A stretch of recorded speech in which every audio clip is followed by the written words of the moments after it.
secretária de Desenvolvimento Urbano e Habitação da Gestão Erundina. Ele é uma aliada e uma conselheira muito importante para os movimentos populares brasileiros quando lutam pela cidade, lutam pelo seu direito à cidade. A aula da professora é sobre a cidade e a luta de classes. Bom, é isso. Boa tarde, gente. Bom, primeiro queria dizer para vocês que eu passei 68 na universidade. É inesquecível. E agradecer, assim, de viver esse momento com vocês. Os jovens, em geral, têm uma generosidade que é muito rara a gente ver nas outras gerações. Depois todo mundo vai ficando mais conservador, infelizmente. E, na verdade, eu gostaria muito que vocês fossem bem-sucedidos, porque a USP precisa desesperadamente de se democratizar e de se engajar socialmente, né, na realidade do país. Ou ela faz isso, ou eu acho que ela entra em declínio, como eu acho que já começou. Eu, particularmente, fiz parte do Conselho de Pesquisa em 2010, depois me aposentei por vários motivos, e um deles foi a Pró-Reitoria de Pesquisa acertar um convênio com a Monsanto, que me deixou perplexa, né? O Conselho de Pesquisa tinha que referendar o convênio. E eu percebi que mais de 100 professores, a maior parte de titulares da USP, não conheciam a prática da Monsanto, não sabiam o que a Monsanto fazia, mas o importante é que o Conselho se negou a referendar a assinatura do convênio, mas depois os próprios representantes dos estudantes, depois de ter uma negociação, é que conduziram a discussão para um fechamento no sentido de assinar o convênio. É uma coisa que, para quem viveu 68 e a ditadura dentro da USP, né, a repressão, os professores sendo presos, caçados, e para quem deve, a minha cabeça, realmente o que eu tenho de clareza do que eu estou fazendo no mundo, eu devo à USP. E eu não aguentei muitos tempos que eu vivi depois que eu vim do governo federal. Eu fui com Lula para o governo federal em 2002 para 2003 e saí em 2005. Eu fui para criar o Ministério das Cidades. Então, me envolvi muito em políticas públicas, nunca deixei de ser ativista, mas tive um período muito grande de trabalho profissional na Prefeitura de São Paulo, no governo federal e acompanhando muitas prefeituras até um certo período. Depois, como eu vou contar para vocês, depois que as cidades entraram no outro rumo, que a gente não era pelo qual a gente lutou, aí eu fiquei só ativista. Hoje eu sou só ativista, né? Acho que eu preciso disso. Não só a minha consciência exige, como eu acho que é necessário. Como aposentada eu posso falar o que eu quero, isso é muito importante também. Bom,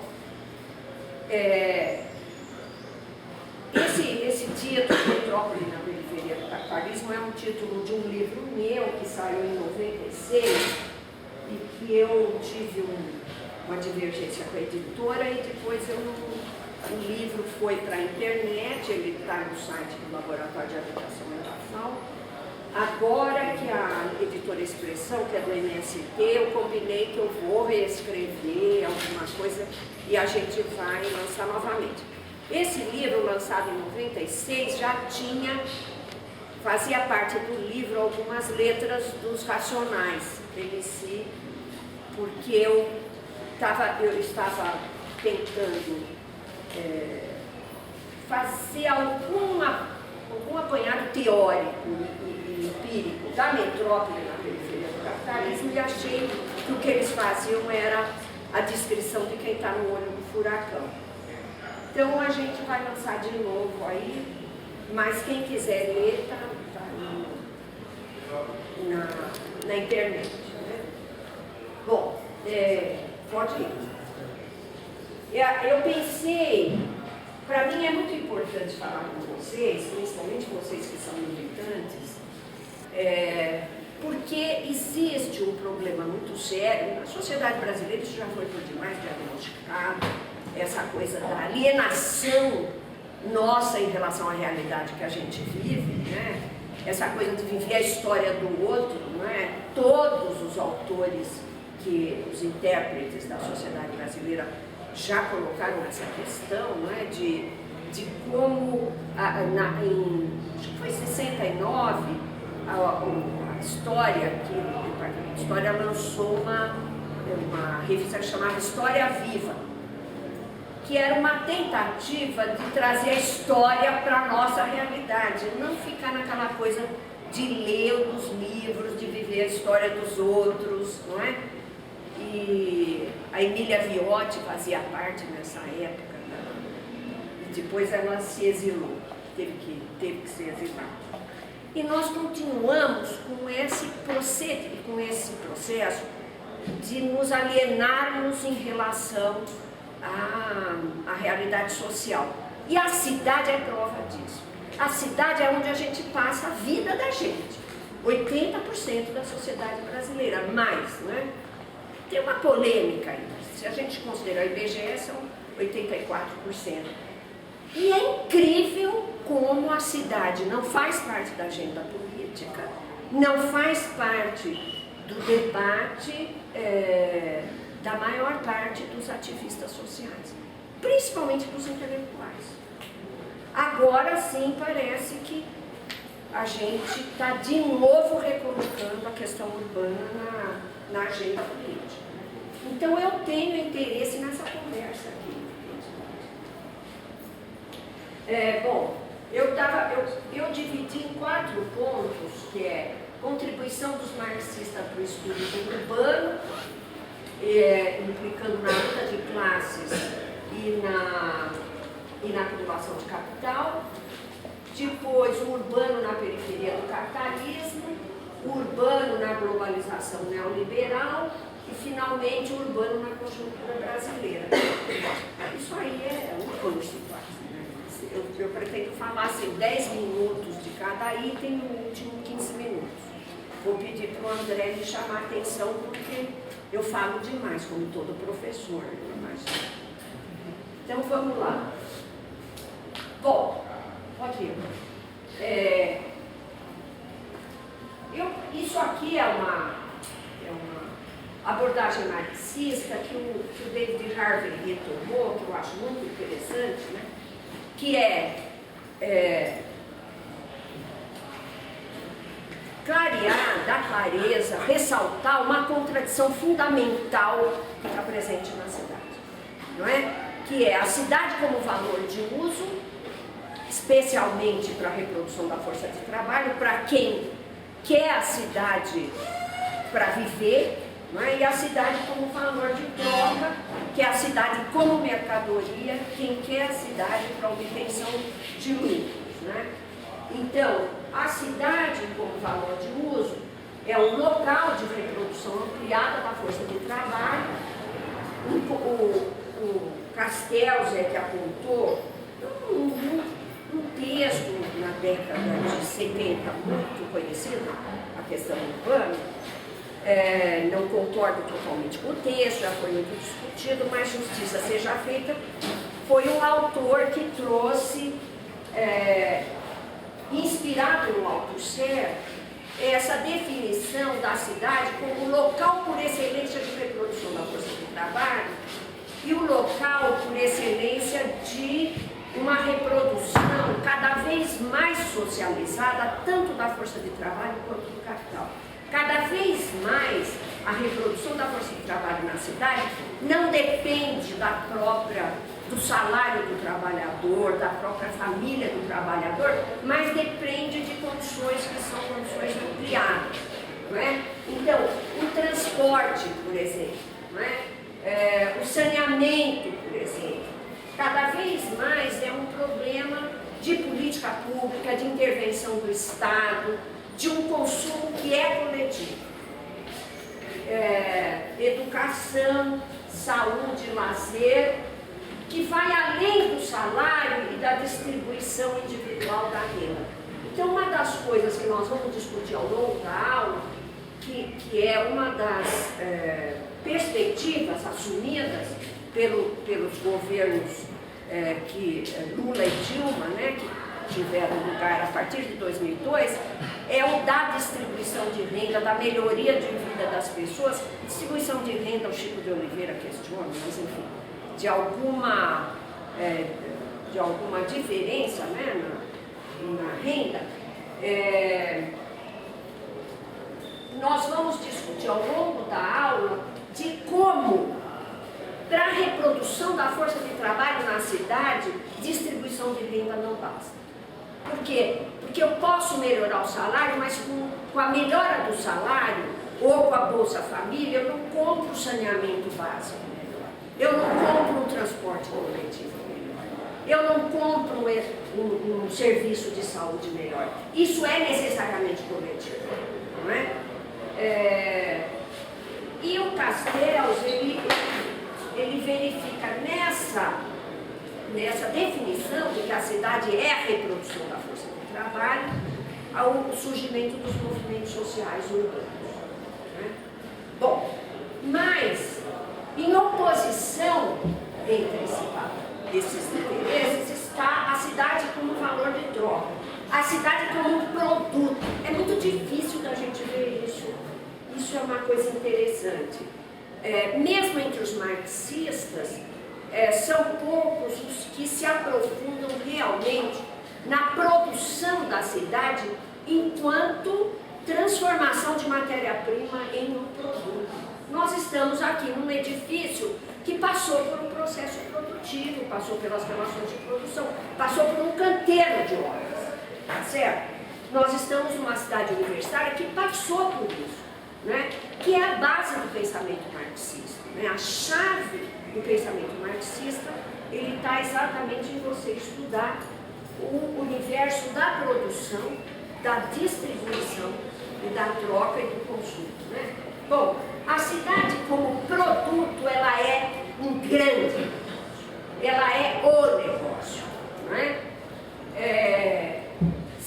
O Harvey, recuperando também Lefebvre, ele trabalha a ideia dos circuitos de circulação de capital e a distribuição de juros, lucros, rendas e salários, não é?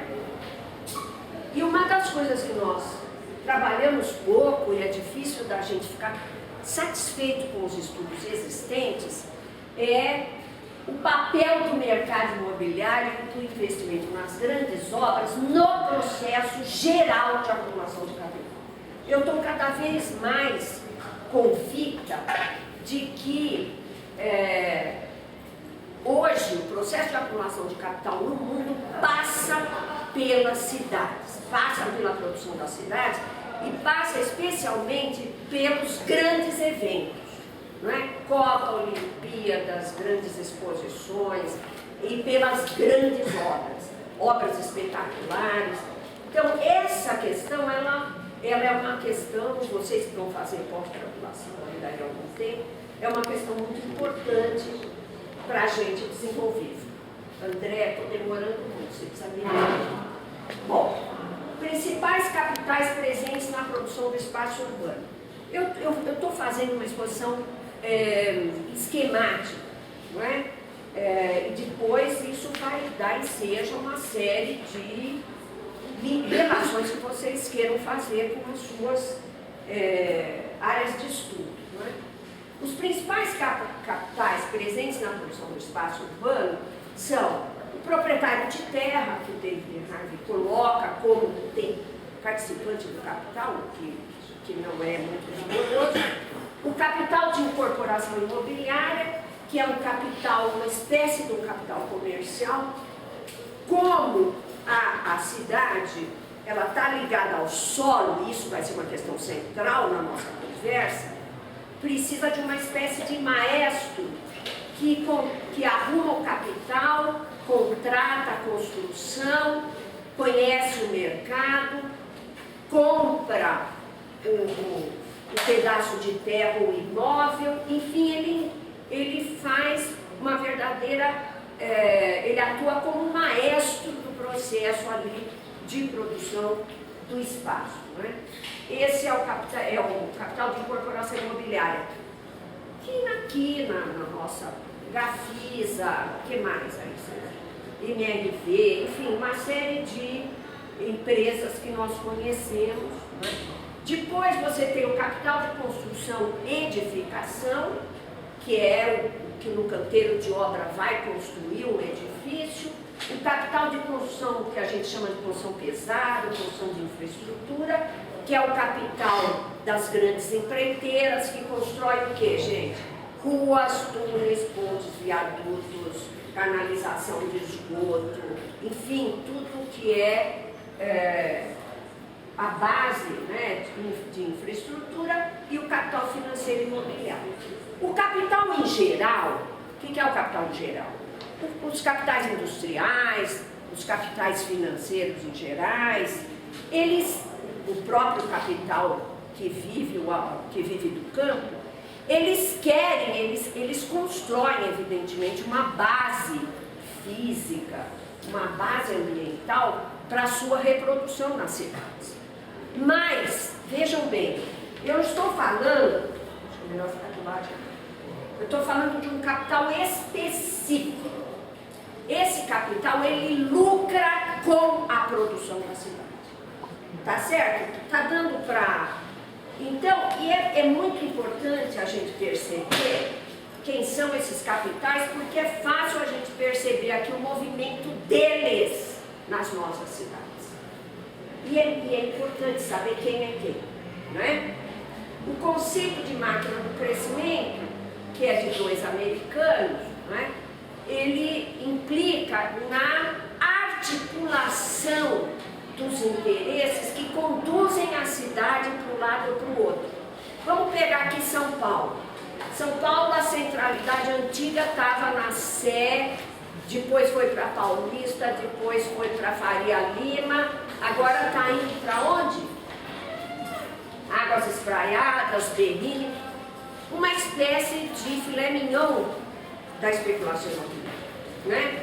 Então, essas novas fronteiras da especulação imobiliária, da produção imobiliária, elas são dadas pela máquina do crescimento.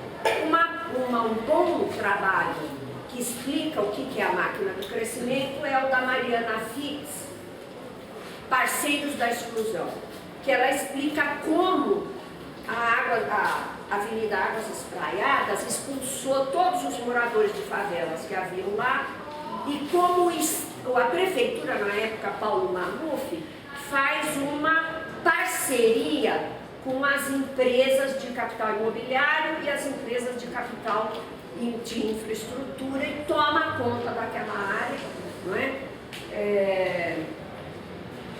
Bom, já deu 10 minutos. Já deu? Não deu, mas... Então vamos em frente.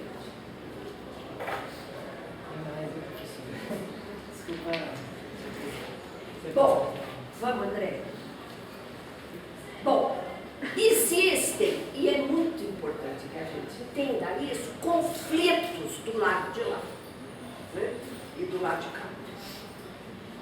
O que eu estou chamando de lado de lá? Existem conflitos entre o capital em geral e o capital imobiliário. Vocês sabem citar um conflito? Por exemplo, pega o capital industrial. Ele tem conflito com o capital imobiliário. O que é? É uma região que começa a se tornar muito cara. Né? Hoje na Barra Funda você tem várias indústrias antigas que estão cada vez com maior dificuldade de se manter na Barra Funda, por causa de todo o processo imobiliário que está se aproximando de lá. Né? Outra coisa que nós podemos citar é a dificuldade da distribuição de mercadorias no espaço de uma cidade como São Paulo. Então, isso dificulta o capital em geral tomar conta, se apropriar, né, da cidade. Capital imobiliário, digamos, incorporação, construção e financiamento, versus proprietários de terra. Se os proprietários de terra começam a colocar preços muito altos, o que acontece? A produção da cidade ela exige que o capital ultrapasse este obstáculo que é a propriedade da terra, a propriedade privada da terra. Então, se a terra fica muito cara, ela é um obstáculo ao capital imobiliário. Então, nós temos aí um outro conflito. O capital de incorporação e o capital de construção. Claro, quem é que vai ficar com qual parte do lucro ali do que está sendo produzido? O capital financeiro e os demais capitais do imobiliário. E essa aqui que eu pus em negrito, porque ela é muito importante, são os capitais versus a força de trabalho. Aonde? No canteiro de obras, é uma das mais exploradas, né? Todo mundo sabe disso, e no local de moradia. Por que aqui existe uma oposição para nós básica? Porque o que a força de trabalho quer da cidade? Uma cidade barata e de boa qualidade. Tá certo? E o que o capital imobiliário quer da cidade? Lucro. Não é? Talvez até, se possível, uma cidade cara. Não é? Depois a força de trabalho versus a força de trabalho. Eu acho que todos vocês já tiveram experiência de ver trabalhadores que moram num conjunto habitacional muito modesto, não querer favela do lado do conjunto. Então, trabalhadores proprietários se voltam contra trabalhadores não proprietários. Todo trabalhador proprietário, ele já, sua tradição marxista já mostra, né, é um elemento de conservadorismo. Vamos em frente.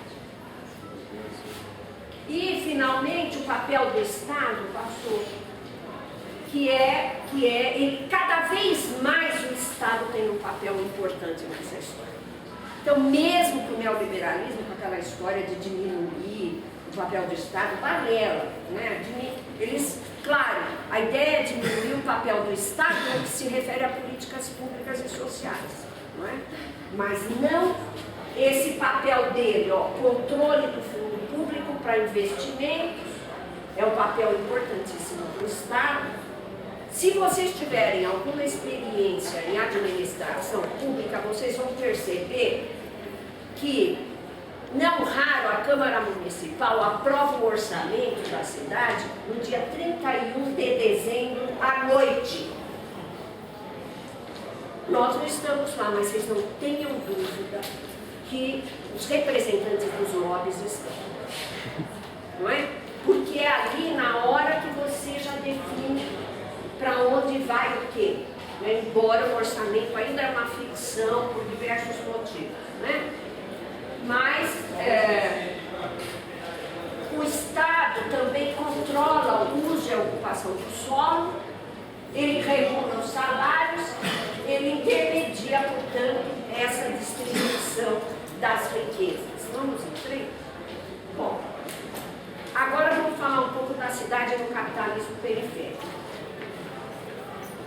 Os estudiosos, eu me baseei muito para escrever as coisas que eu escrevi, que eu sempre chamo a atenção da cidade no capitalismo periférico, e também é alguma coisa que eu cansei de dar parecer CNPq, CARES, PAPESP, de gente que vai no exterior estudar a política habitacional da Inglaterra para comparar com o Brasil.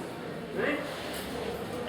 Teve caso até de estudar loteamento clandestino na França. Né? E realmente existe uma diferença muito grande. Eu acabei me filiando ao conjunto dos estudos estudiosos da formação nacional que eu considero que deveriam ser de leitura obrigatória na Universidade Brasileira. Eu lamento realmente demais, principalmente na área do urbanismo, que está cheio de ideias fora do lugar, nós temos o tempo todo um mimetismo com as ideias da cidade internacional, não é? O Lago de Ibirapuera, que é um jato que é inspirado na cidade, no Lac Léman, né? Lá da Suíça. O que mais? O Minhocão, vamos pegar o caso do Minhocão, que é interessante, né? Ele foi inspirado numa das viagens que eu acho que o Maluf e seus assessores fizeram para o exterior, né? Agora, como o Minhocão não me interessa, porque existe uma pressão para a gentrificação daquela área, se discute muito fazer um parque em cima do Minhocão. Não sei se vocês estão acompanhando isso. Mas isso é porque Nova York tem o High Line, que também é um parque em cima de uma linha férrea aérea. Então, enfim, aqui é muito comum, né? Os brasileiros vão para o exterior e lá eles adoram vir e fazer um mimetismo qualquer de algum elemento da arquitetura, agora do paisagismo do espetáculo. Mas, como eu disse, a diferença entre as nossas cidades e as cidades do Capitalismo Central é muito grande.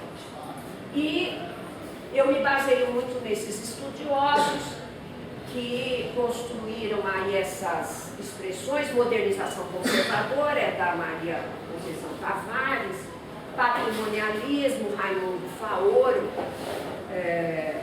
nem todos são marxistas, né? O Sérgio Paulo de Holanda, que eu acho excelente, autor, weberiano, Raimundo Faoro, não é? O desigual combinado, que o Chico de Oliveira emprestou aí dos marxistas, né? As ideias fora do lugar, que é do Roberto Schwartz, né? Enfim, o desprestígio do trabalho, a tradição escravista, são aspectos que dão especificidade à nossa sociedade e vão marcar a nossa cidade também de forma muito forte.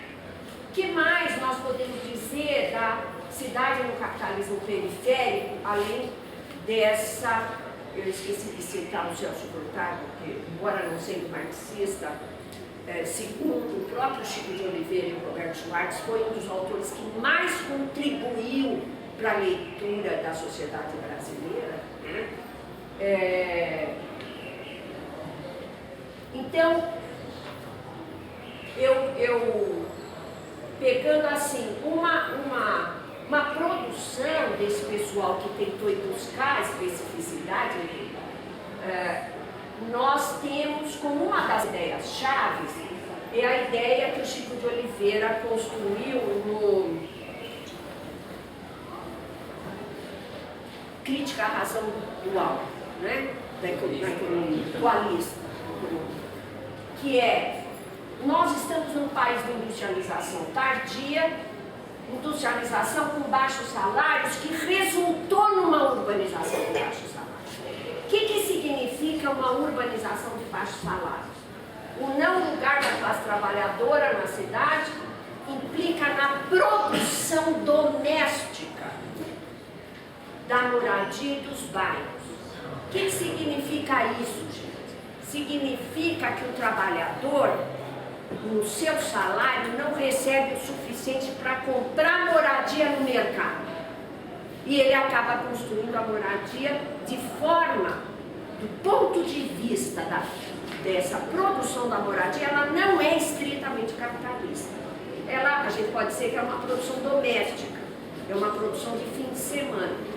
A maior parte da classe trabalhadora brasileira, eu estou usando classe trabalhadora num sentido muito amplo, né? Evidentemente estou incluindo os informais, os trabalhadores domésticos, a maior parte ou ocupou terra, eu sempre peço permissão para usar a palavra invadiu, e é um processo gigantesco de invasão de terra, que não é comandado por nenhum movimento de esquerda, é comandado simplesmente pela necessidade e pela ausência de alternativas, ou compra loteamento ilegal, ou vai para o furtivo, não é? Mas o mercado imobiliário, que é esse que não absorve essa força de trabalho, é altamente especulativo, reserva para a burguesia nacional e também as grandes empreiteiras brasileiras, elas são representantes da burguesia nacional, não é? Vamos lá, André? Bom, então eu estou falando de cidades, isso é muito importante, que uma parte da força de trabalho mora ilegalmente, tá? A gente poderia falar, e daí? Mas isso tem muita consequência, né? Que nós vamos ver. Além do barateamento da força de trabalho, ela mora ilegalmente porque ela é uma força de trabalho barata. E além do mais, essa força de trabalho vai para áreas que sobram, que são áreas que não interessam ao mercado imobiliário. Isso explica porque nós temos quase 2 milhões de pessoas em área de proteção dos mananciais na cidade de São Paulo. É uma área, gente, que produz a água que nós bebemos. Não tem nada, talvez um alimento, mas não sei o que é mais importante, se é água ou alimento. Nós não vivemos sem nenhum dos dois.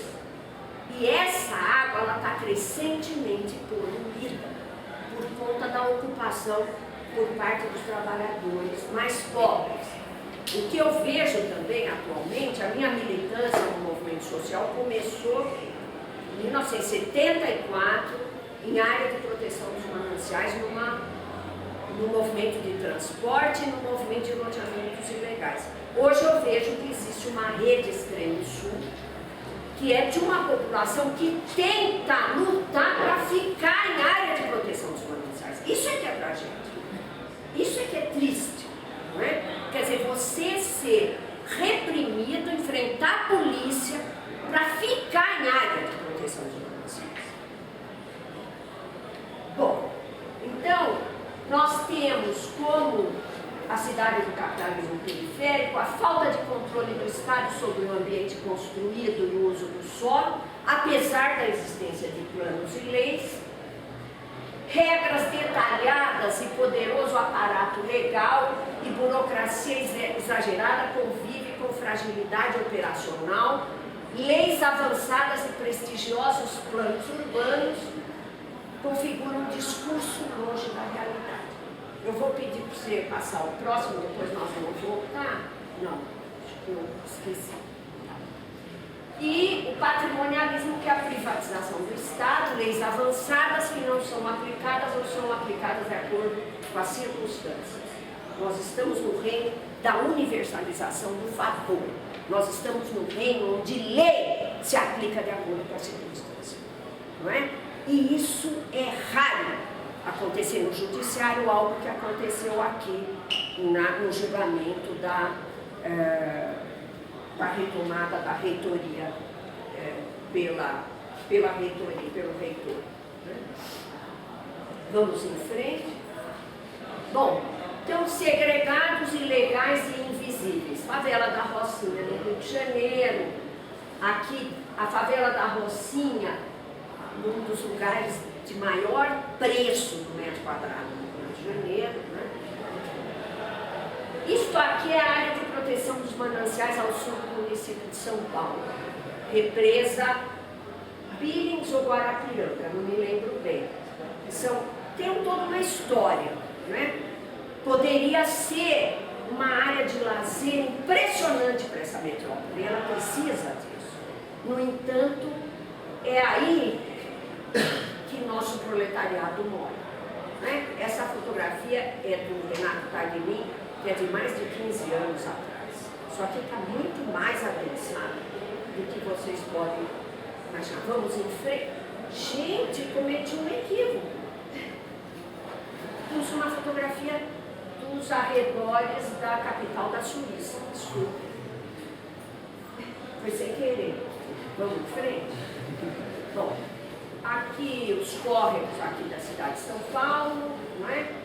Zona Norte de São Paulo, é a autoconstrução da cidade, uma cidade, vocês veem como é barato para o Estado e para o mercado, uma cidade que os trabalhadores se viram, põe água no feijão, como eles costumam falar. Eu fiz um filme, Renata Pajosa, em 1975, sobre a autoconstrução, mostrando de como a autoconstrução é fundamental para o processo de acumulação de capital. Rocinha de novo. Ai, desculpem, é a Holanda. Vocês veem que uma agricultura entra nas cidades, o pequeno agricultor. Vocês veem como ela, todo o uso e ocupação do solo é absolutamente controlado. E é até uma política que o alimento perecível é produzido nos arredores da cidade. Isso é um movimento internacional hoje, né? Poderia falar muito sobre isso, mas vamos... Isso aqui é Baixada Santista, não é? Nem lei para nada. Não tem lei urbanística, não tem nada. E aqui cada um por si. Ou que existe um dono no pedaço, o que é mais comum. Era isso que eu ia mostrar para vocês. Leis prestigiosas, planos, etc.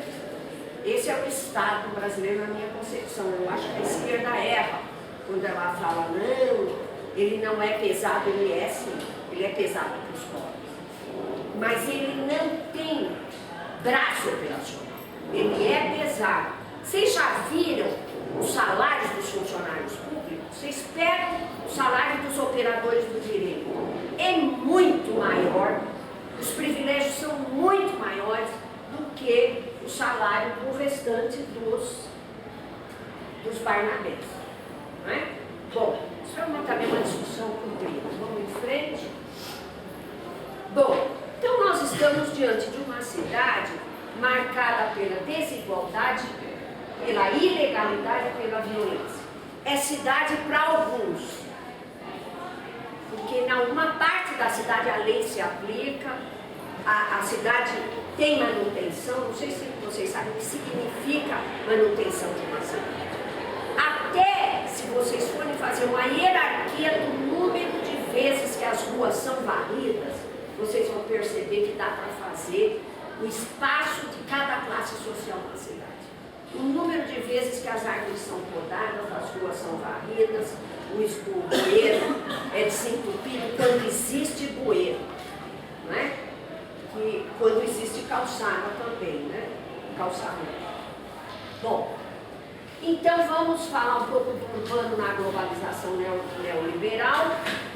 A reestruturação produtiva se deu sobre herança colonial. É diferente de você ter a reestruturação produtiva. Muita gente vai estudar Paris, Londres, mas é muito diferente, né? Apesar de que nós vínhamos de um processo de muito crescimento. De 1940 a 1980, o Brasil cresceu muito.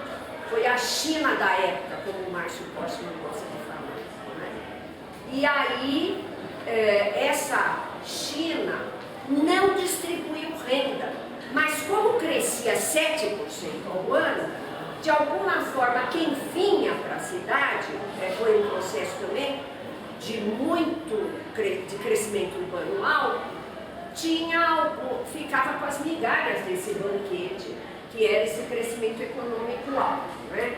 Só que esse crescimento, ele tem um recuo nas décadas de 80 e 90, que a gente chama de décadas perdidas, que é justamente quando a globalização e o consenso de Washington, as receitas aí das agências multilaterais, Banco Mundial, FMI, traçam aí o nosso destino.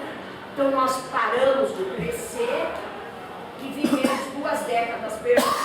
Durante essas décadas, elas foram acompanhadas pelo ideário neoliberal, né, que todo mundo sabe, o Estado é pesado, é perdulário, é ineficiente, o mercado é que sabe fazer as coisas. E nós tivemos uma queda do crescimento econômico, um aumento bárbaro do desemprego, o aprofundamento da informalidade, o aumento da violência, o aumento de crianças abandonadas, aumento dos moradores nas ruas, crescimento das favelas, recuo das políticas públicas e sociais em contexto de significativo crescimento urbano. Fim do welfare state, nós estamos falando do welfare state de padrão periférico, não é? E fim da utopia socialista. Ponto de interrogação. Esse welfare state do periférico, é que, se nós considerarmos o que era o welfare state brasileiro, por exemplo, enquanto que no pós-guerra, na Europa e nos Estados Unidos, você tem um quase pleno emprego, você tem previdência social, você tem direito à saúde, à moradia relativamente universalizado, no Brasil isso não é verdade. Então é sempre um padrão diferente. E eu acho muito importante sempre, senão nós estamos vivendo a história deles. Se a gente não fizer chamar atenção para isso. E finalmente nós retomamos uma dívida pública, que é um ralo por onde os recursos públicos são transferidos do setor financeiro.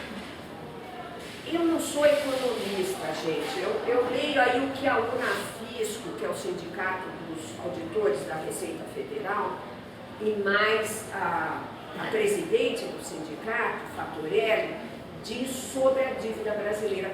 É absurdo, é um negócio tão absurdo que a gente aceite uma situação de sangramento dos nossos recursos, como faz a dívida brasileira. Né? Vamos em frente. Nós tivemos então no Brasil, com o impacto da globalização, primeiro uma revolução no campo. Revolução no sentido que o Marx atribui ao capitalismo. Ele é revolucionário. Não é? O Beluso é que usou uma frase muito interessante outro dia: o capital não descansa. Isso é bem interessante, para vocês terem uma ideia de que as coisas são extremamente dinâmicas, não é? Então, cidade e campo foram revolucionados pelas exigências do capitalismo internacional, que se expande, não é? Nós temos uma mudança na geopolítica mundial e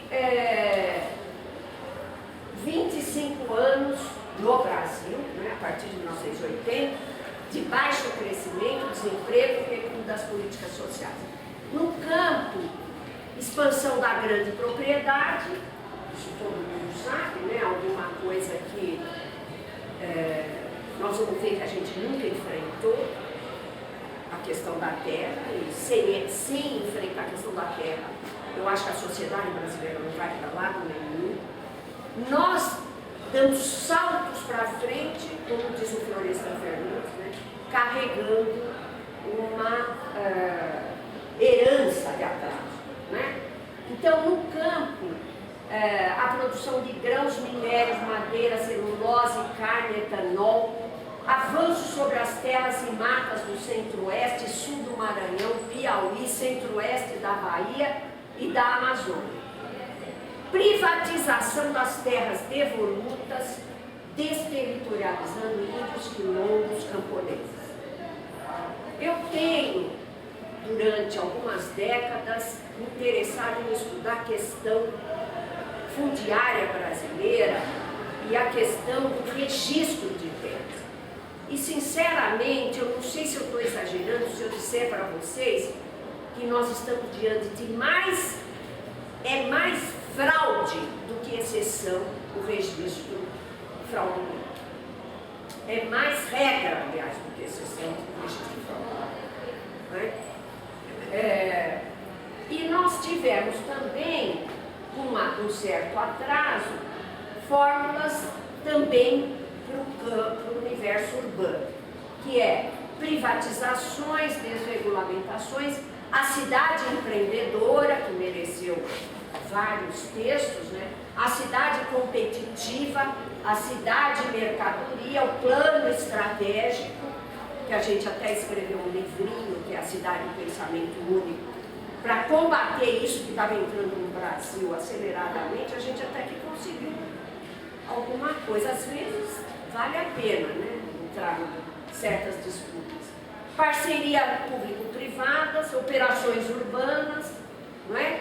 E as cidades, então, também entraram na agenda da globalização, especialmente, nós podemos dizer, quando começa a aparecer investimento, que é nos últimos 6 anos, 5, 6 anos.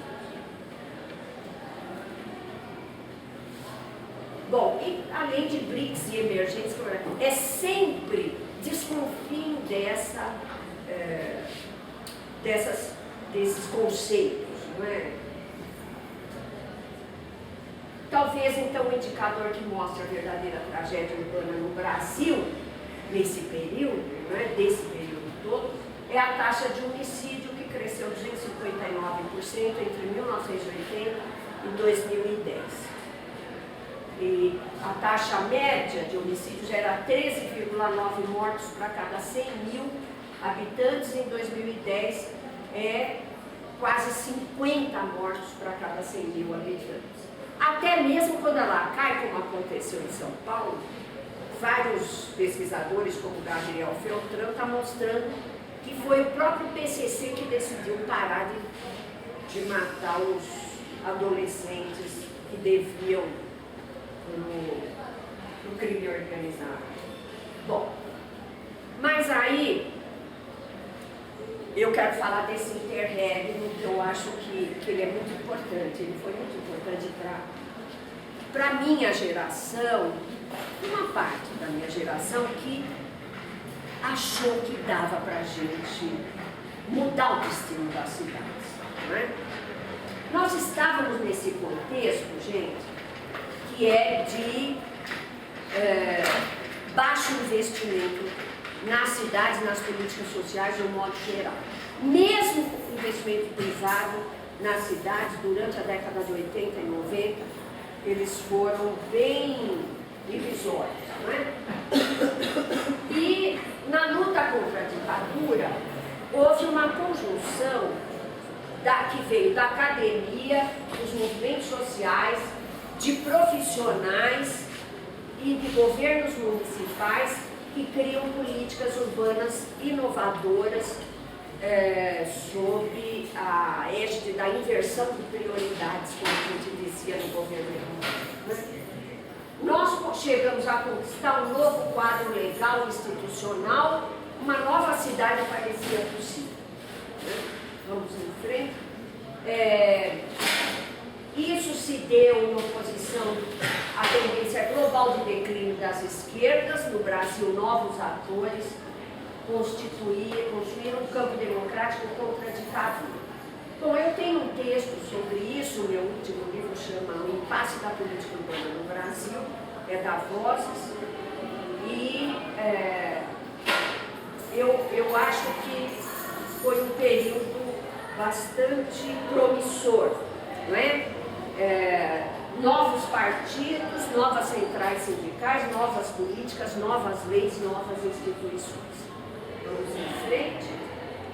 Olha, foi tão significativo os progressos, se você considerar o que está no papel, não é? 2 capítulos na Constituição de 88, voltado para as cidades, o Estatuto da Cidade, aprovado em 2000, a criação do Ministério das Cidades em 2003, as Conferências Nacional das Cidades, o Programa Nacional de Regularização Fundiária, o Conselho Nacional das Cidades, a Lei Federal de Consórcios Públicos. Por que essa lei foi importante? Porque você tem a ditadura, ela criou regiões metropolitanas a partir do governo central. Isso era criado lá sem nenhuma consulta, então se criava por lei federal, não é? Regiões metropolitanas. E se decidia como é que elas iam ser administradas. A gente, na verdade, na Constituição de 88, tentou ir do 8 para o 80, que seria assim: eu rejeito essa concentração das decisões, essa centralização, e dou bastante autonomia para o município. E em relação à região metropolitana, eu dou autonomia para o governo estadual, aliás, para as assembleias legislativas construírem como é que você institui o padrão de governo, de administração das regiões metropolitanas. Como isso nunca aconteceu seriamente no Brasil, nós temos regiões metropolitanas que são assim. São Paulo tem 39 municípios, se eu não me engano, cada um atira para um lado. Não é? Como se, na hora da chuva cair, ela reconhece que não vou invadir aquele município porque eu vou parar aqui na fronteira. Não é? Como se os problemas conhecessem esses limites institucionais. Hoje, nas regiões metropolitanas, nós não resolvemos nada, quase mais, no contexto de um município. Coleta de lixo, principalmente o destino final do lixo.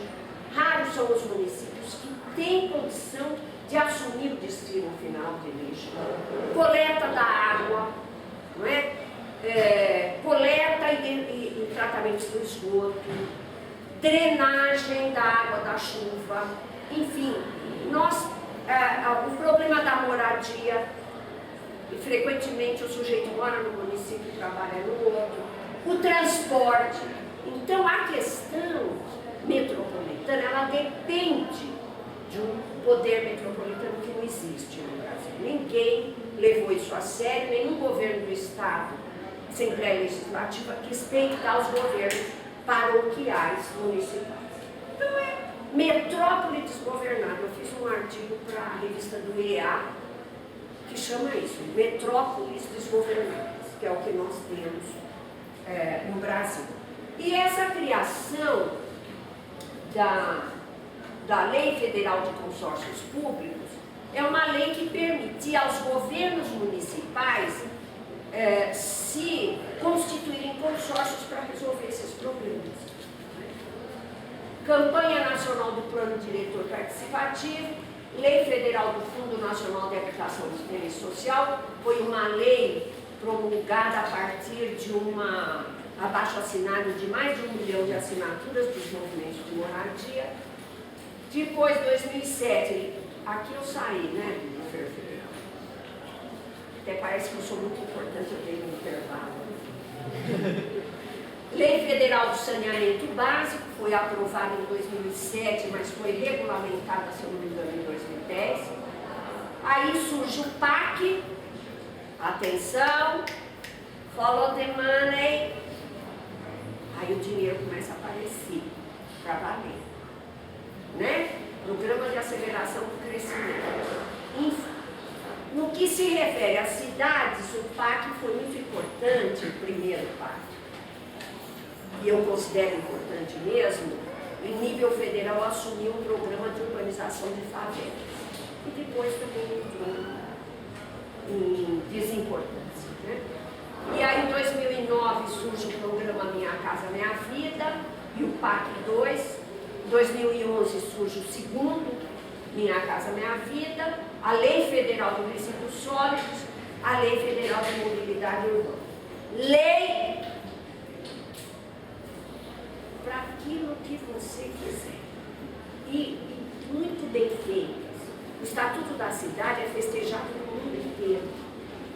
É uma lei muito interessante. Não é? Eu fui convidada a dar consultoria na Índia sobre o Estatuto da Cidade. Mas como eu sou honesta, eu chego lá e falo, olha, pessoal, não se aplica no Brasil. Né? Bom, eu acho que um dos exemplos que eu quis trazer desse período, que eu acho que foi muito interessante, é o CEL, que é o Centro de Educação Unificada. Gente, essa fotografia eu tirei do Google. Por mais, não é, que a gente possa discutir, não é, que a minha geração é uma geração que acreditava que nós só vamos poder fazer alguma coisa de interessante pós-revolução. que é uma geração que entrou na luta armada. Eu hoje tenho uma posição muito diferente, embora eu esteja com uma posição mais radical. Eu acho isso uma coisa importantíssima na periferia. É uma espécie de nave espacial, mas olha o que é esse bairro. E de repente você ter um equipamento com piscinas, com câmeras de vídeo, com todo tipo de equipamento eletrônico, com teatros, não é? Com a possibilidade de projeção de filmes e, evidentemente, com professores de esporte, de educação fundamental, etc. Isso aqui foi só para puxar a asa para a nossa sardinha, o direito à arquitetura e à cidade. Nós, de fato, conseguimos fazer coisas interessantes com participação social. Bom, em nível nacional, o que nós tivemos, aliás, não foi bem nesse período. Quando a política nacional começa a se desenhar com Lula e Dilma, a política urbana ela começa a entrar uma relativa decadência. Né? O mercado interno cresceu favorecido por um conjunto de fatores, o crescimento acentuado do emprego, cerca de 20 milhões, a valorização do salário mínimo real, 70%, e a ampliação do crédito. Tem muita coisa para discutir ali. Bom, mas é a felicidade pelo consumo, mas é a ampliação de trabalho. Eu concordo que tem muita coisa para discutir, mas eu também não acho que o melhor é ficar no rodapé.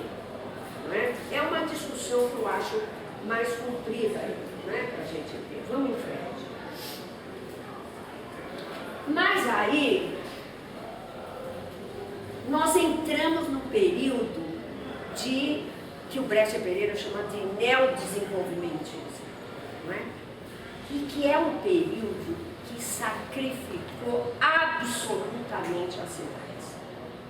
Eu costumo citar uma trinca de capitais que acabaram com as cidades nos últimos 5, 6 anos, não é? Uma delas, então, é o automóvel. A retomada dos investimentos em 2007. Nós ficamos literalmente sem investimento urbano quase 30 anos no Brasil. Em 2007, claro, na época que a gente estava no Ministério, já havia os gráficos nossos, uma retomada da política habitacional, saneamento.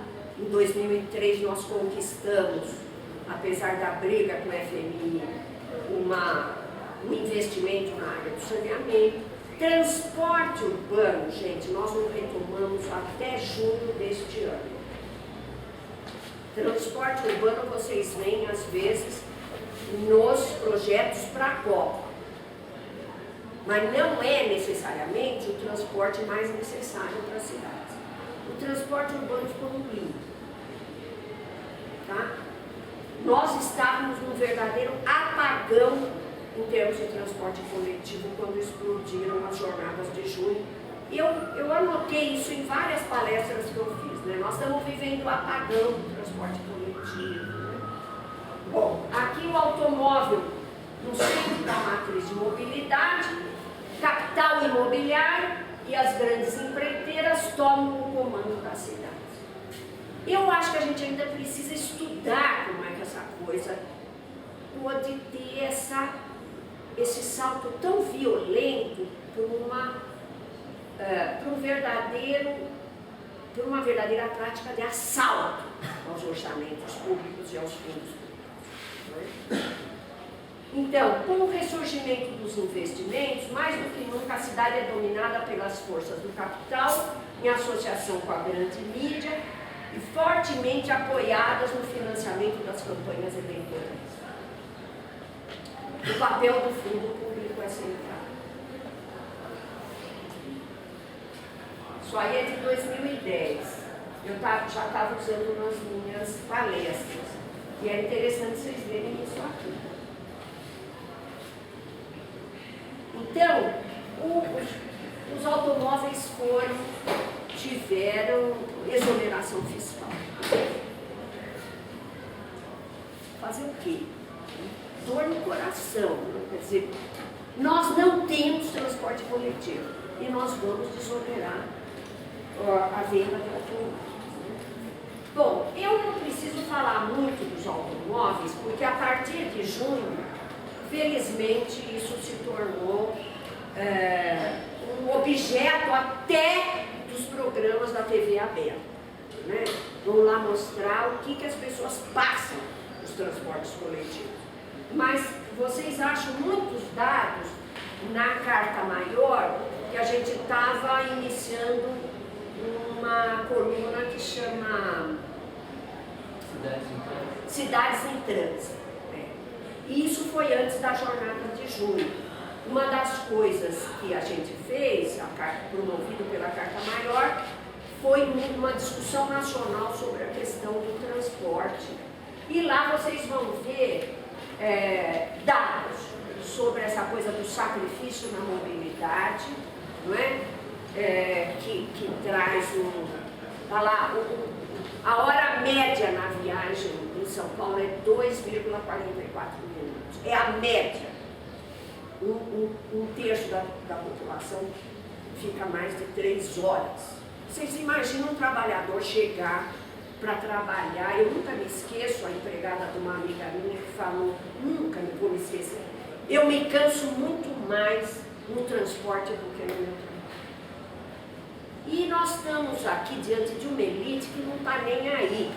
Porque na Inglaterra, no século XIX, quando os trabalhadores começaram a se revoltar pelo aumento dos aluguéis, o que aconteceu? O Estado, a corda estourou do lado dos proprietários de imóveis, dos locatários. O Estado priorizou o capital produtivo contra esse capital rentista especulativo. Isso na Europa toda ainda é verdade, no Brasil não.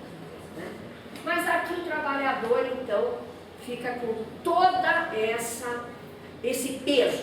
Mora longe, constrói a própria casa e tem viagens longas. Né? Se isso não é luta de classe, se o espaço não mostra a luta de classes, quer dizer, onde é que está a esquerda brasileira que não enxerga isso? Não é?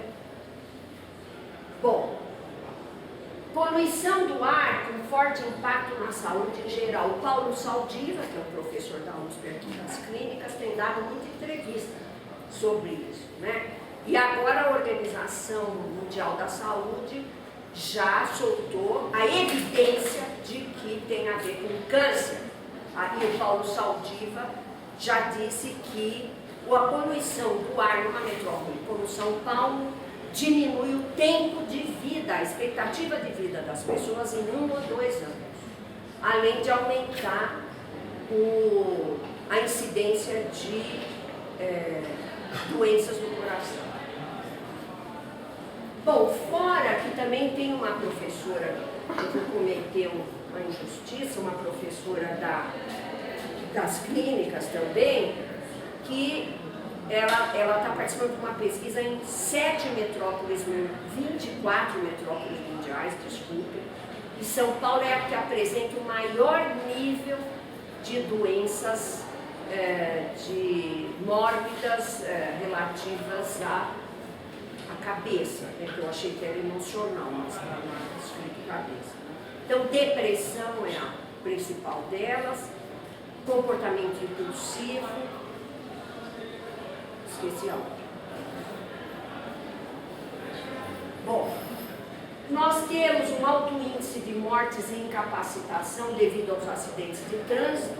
No Brasil é mais ou menos 40 mil pessoas, 40 mil óbitos. Vocês multiplicam isso por 10 para pegar as pessoas que se acidentam e muitas vezes ficam incapacitadas no trabalho para o resto da vida. Alto custo em horas paradas, E melhor do que tudo, está numa revista do IPEA, que as montadoras enviaram ao exterior o equivalente às desonerações fiscais concedidas. Vamos ver. Bom, e sobre a construção civil? De fato, o governo conseguiu o que queria de aumento do emprego, de tentar cercar a crise de 2008, não é? Que é, vocês estão vendo aqui o que é a taxa de desocupação de maio de 2003 a maio de 2012, né? Onde é a construção civil, na construção é o vermelho. Então, a construção civil, de fato, ela serviu como uma atividade anticíclica, né? Uma atividade que conseguiu frear a crise econômica. Mas vamos ver de novo a que preço que isso aconteceu nas cidades, não é? Vamos em frente? Bom, aqui o aumento do subsídio público, nós podemos dizer que nunca antes na história do Brasil nós tivemos tanto subsídio para a área de habitação, como nós tivemos aqui, vocês têm aqui 2003, 2010, 2011. Isso aqui era o ritmo da carruagem durante os anos 80 e 90. Quer dizer, a ausência total de investimento, não é? Bom, aí nós temos aí o subsídio alto, que foi para onde? Nós vamos ver já já. Esse foi o investimento privado em habitação. Isso é, em geral, investimento de caderneta de poupança privada, que os bancos deveriam estar aplicando na área de habitação mesmo nesse período e não aplicavam, né? Porque era um acordo aí para não investir no setor produtivo e manter o dinheiro rendendo parado, né? Isso é uma coisa também que envolve legislação federal, etc.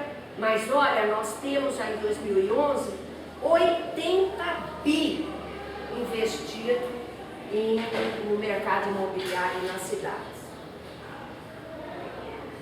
E aí, segundo a revista Exame, é o maior aumento do mundo que nós tivemos nos imóveis das cidades brasileiras, né? Depois de 29 anos sem ou com baixo investimento, o governo federal retoma o investimento em habitação, saneamento e transporte menos. Entre janeiro de 2009 e setembro de 2012, o preço dos imóveis subiram, no Rio de Janeiro, 185%. E em São Paulo, 151%. O capital imobiliário invadiu as cidades com a ajuda dos legislativos e executivos municipais, que em muitas cidades flexibilizaram a lei. Algumas cidades, eu percebi, houve uma discussão na Câmara Municipal para mudar a lei, quando eles não conseguem flexibilizar. Em outras, como Salvador, é mais fácil da gente, né, fazer tudo como o diabo gosta, né? E aí, o que aconteceu? Alguma coisa que nós jamais esperávamos. Nós que lutamos pela reforma urbana, criamos um movimento, criamos todo um arcabouço institucional, formal, despejos violentos de favelas em várias metrópoles brasileiras. A periferia pobre começa a avançar sobre novas fronteiras. Isso aconteceu, por exemplo, com a área de proteção dos mananciais, tem um doutorado.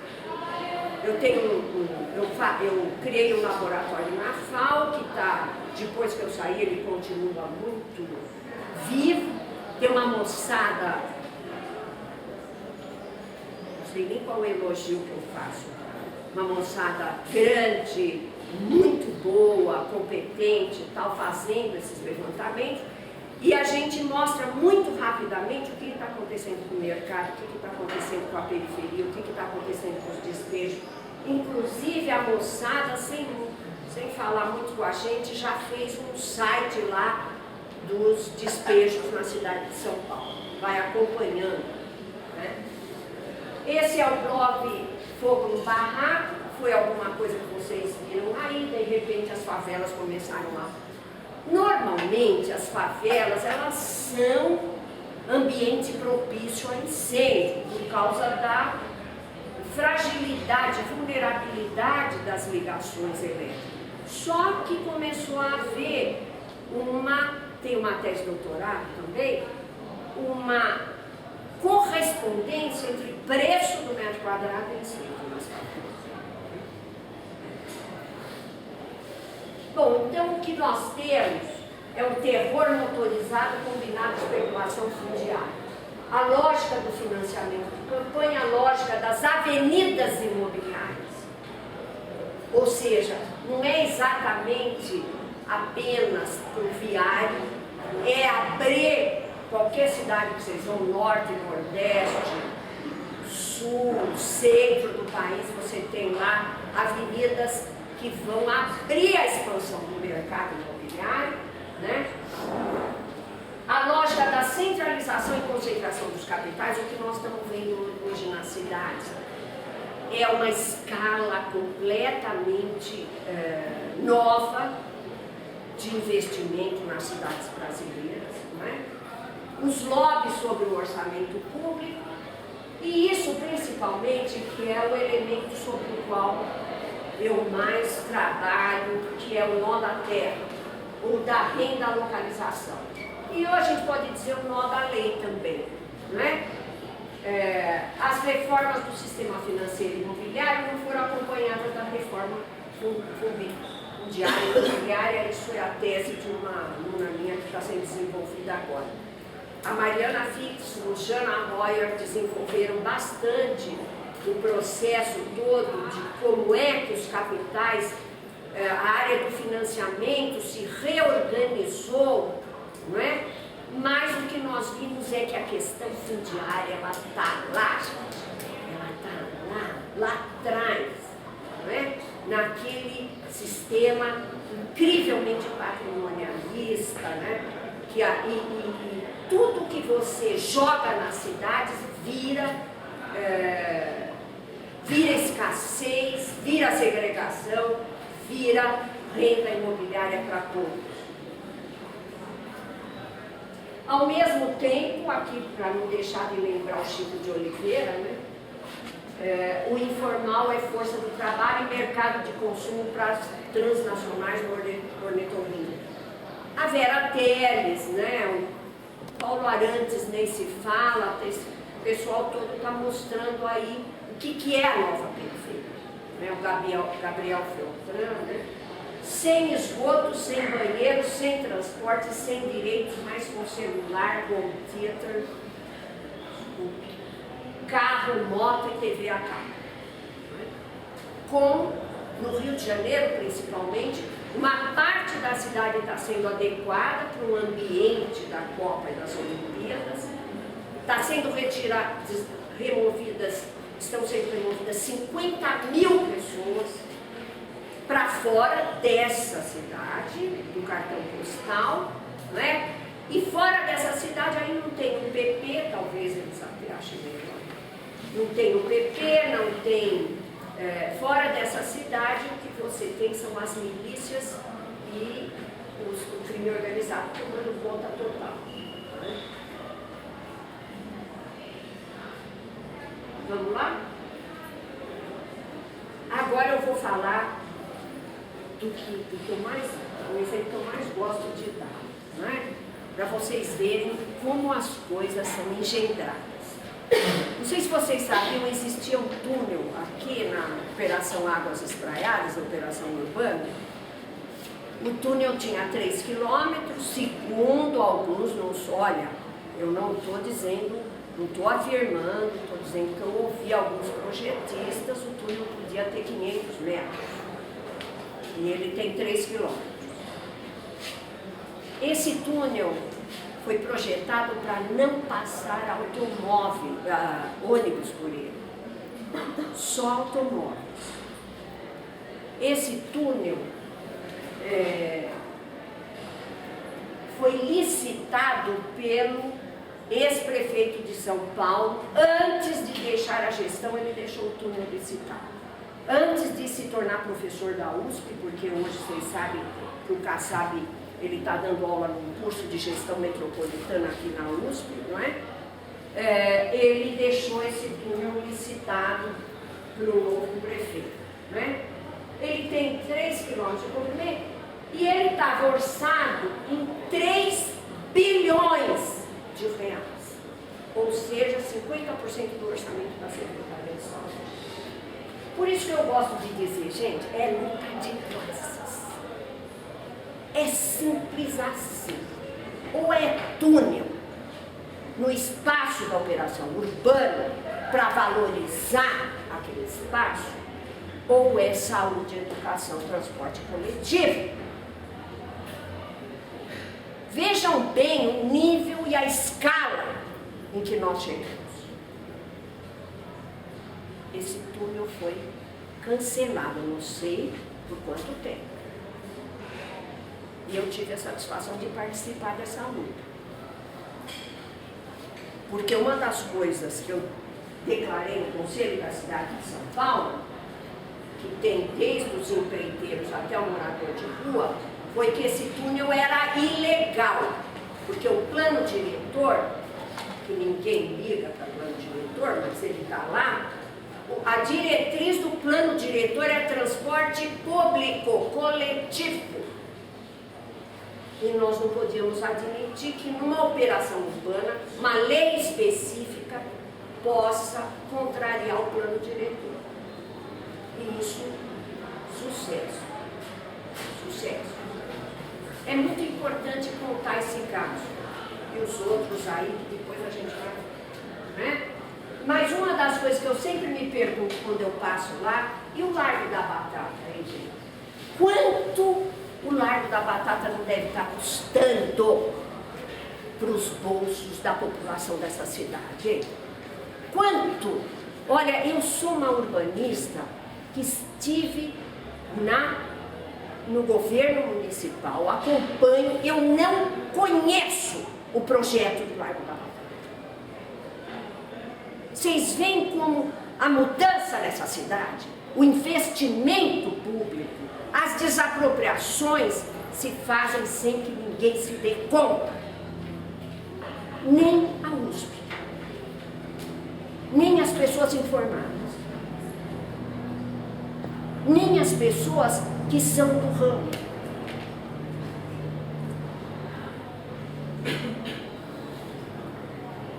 Bom, e ainda tem os mega eventos. Então, como eu acho que eu disse a vocês já hoje, né?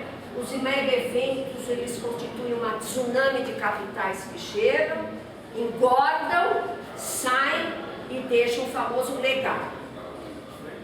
Um legado que tem se mostrado muito pouco útil na Grécia, na África do Sul, na China mesmo.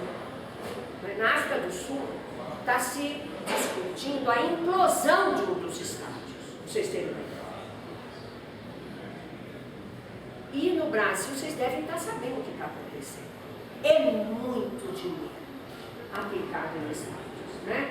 Então, constrói um cenário espetacular, acompanhados pela especulação imobiliária e pela gentrificação, e deixa uma herança de elefantes brancos. Os corintianos que me perdoem, mas isso está acontecendo aqui na cidade de São Paulo, com Itaquerão. A gente precisa dizer, né? Bom, e a política urbana, ela se tornou uma soma de obras contra o plano diretor, plano sem obras e obras sem plano. Eu nunca acreditei muito em plano diretor, viu, gente? Desde que eu mudei na Constituição de 88, que eu fui a relatora da emenda de reforma urbana, né?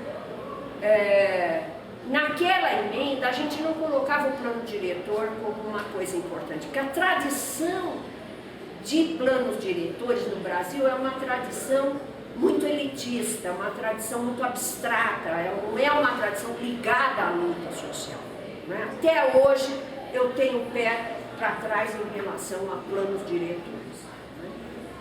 Mas o que é importante nós... claro que alguns companheiros acham que é uma arena de luta importante, então, enfim, não cabe, né? É interessante que a gente não tire a esperança de quem tem, que vai transformar alguma coisa por meio do plano diretor.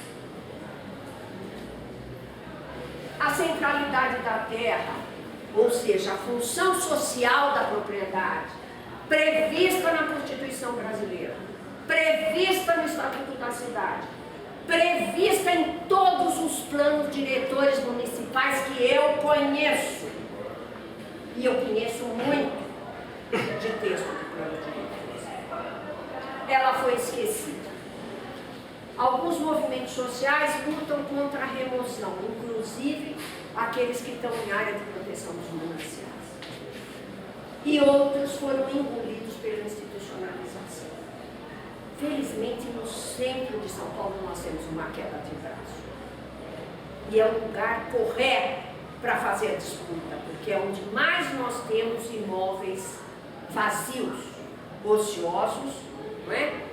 E no lugar mais privilegiado da metrópole do ponto de vista de mobilidade, que é onde nós temos um entroncamento rodo, ferro, metroviário, no centro velho de São Paulo.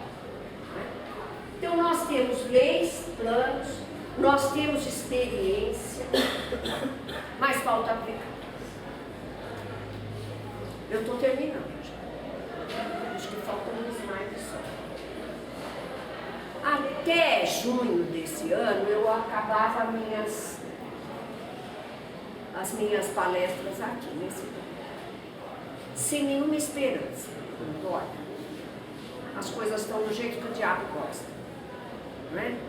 E a gente está vendo aí esse esfolamento, não é?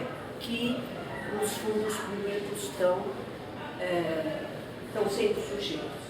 Mas aí, quando novíssimos atores entram em cena, eu quero acabar isso pelo menos com uma dose de esperança, e é uma esperança que eu estou tendo também em relação a esse movimento hoje na USP, depois de ficar 36 anos eu fiquei na USP. O que aconteceu? Eu não vou discutir esse movimento, né? Eu quero mostrar para vocês como foi incrível o que aconteceu a partir de junho. Na minha área, tá certo? A prefeitura cancelou ou adiou, aí vai depender de nós, né? A construção do túnel ilegal. Vocês precisam ouvir. Eu tive um relato de uma pessoa de dentro de uma empresa. O que aconteceu quando o túnel foi cancelado? Eu fico me perguntando, mas por que essa obra era a obra central da operação nuclear? Alguma análise no processo de acumulação de capital e distribuição das riquezas tem que explicar por que essas obras são tão importantes, né? Essas mega obras, né? Transporte coletivo ganha visibilidade, corredores são implantados velozmente a custo muito baixo. Eu ouvi um vereador da Câmara Municipal criticar a prefeitura porque não estava fazendo obras, estava colocando corredor sem obras. Já pensaram? Foi aprovada a CPI dos transportes públicos na Câmara Municipal. Não sei se vocês sabiam como é que foi aprovada. Eu fiquei ouvindo uma colega minha, arquiteta e urbanista, que é assessora do vereador. Ela falou: Hermínia, 60 jovens ocuparam a sala da reunião dos líderes.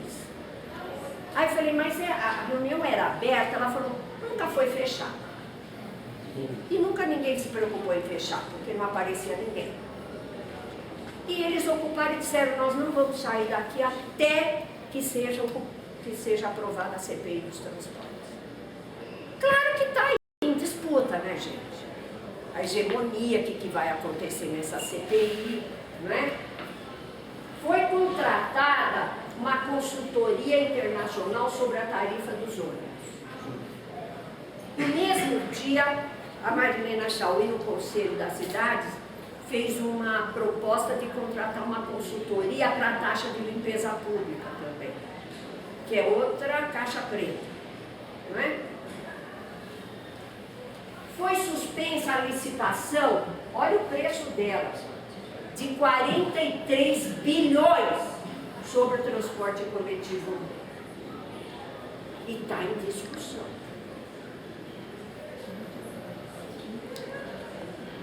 No Rio, aconteceram coisas mais impressionantes. O Maracanã teve a privatização suspensa.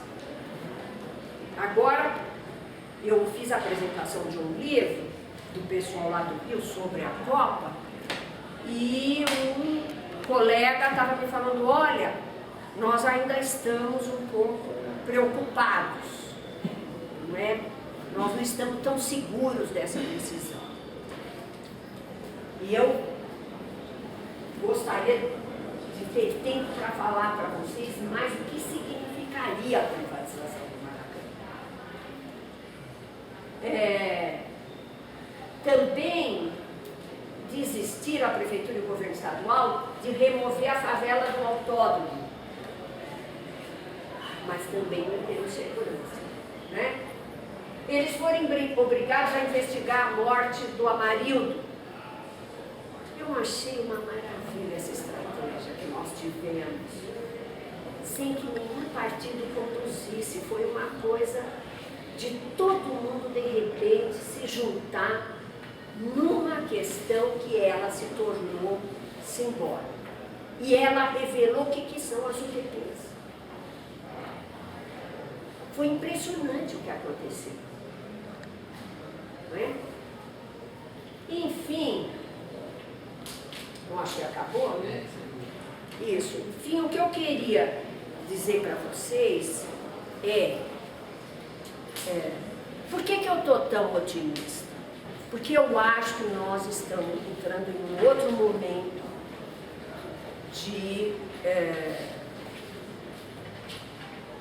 de mobilidade social, no sentido de político, não é? Na sociedade brasileira. E não foi só a partir de junho, não. Eu fui dar um curso em Belo Horizonte, agora o pessoal está me pedindo para dar um curso no Rio de Janeiro, com uma moçada, que é assim, é gente que vem de todo canto, é gente que vem junta, gente de classe média com gente da periferia, com morador de rua, com, de repente, gente que vem da igreja. Quer dizer, existe alguma coisa nascendo. Embora eu sou de uma geração que só acredita em mudança tendo um partido político na condução da mudança, eu, particularmente, gente, acho que hoje nós temos que fazer uma luta anticapitalista e hoje é muito difícil você entrar na política eleitoral e se manter autônomo, e se manter independente. Mas isso já é uma questão para discussão. Obrigada, gente.